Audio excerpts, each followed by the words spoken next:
Ang taong minamaliit mo ngayon, posibleng siya pala ang dahilan kung bakit ka mapapahiya bukas. Sa isang mamahaling restaurant, nagkakasiyahan ang isang grupo ng magkakaibigan. Tawanan dito, kwentuhan doon, tila walang iniintindi sa mundo kundi ang sarili nilang saya.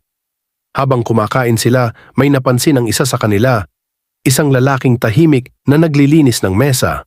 Maingat niyang pinupunasan ang bawat sulok, sinisigurong walang bahid ng dumi. Pero sa halip na hanga, pangungutya ang naramdaman ng babae.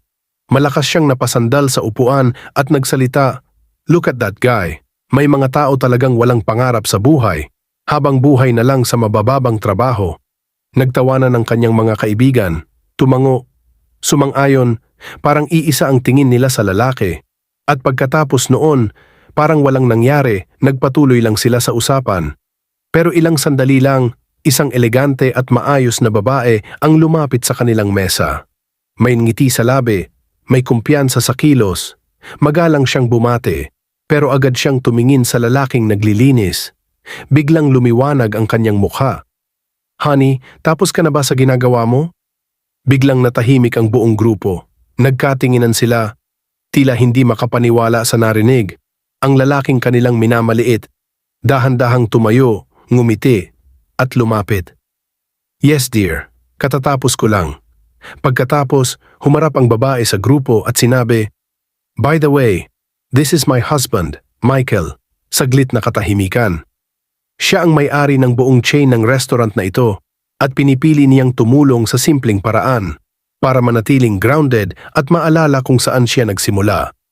Parang binuhusan ng malamig na tubig ang magkakaibigan, ang kanilang mga ngiti, napawi, ang kanilang kumpiyansa, napalitan ng hiya.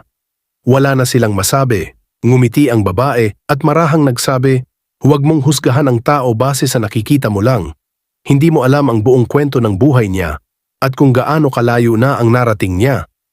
At totoo nga, sabi sa Santiago 4 verse 11, "Huwag kayong magsalitaan ng laban sa isa't isa, mga kapatid. Ang humahatol sa kaniyang kapatid ay humahatol sa kautusan." Minsan, sa totoo lang, ilang beses na ba tayong nakahusga ng tao dahil lang sa itsura, trabaho, o estado niya sa buhay?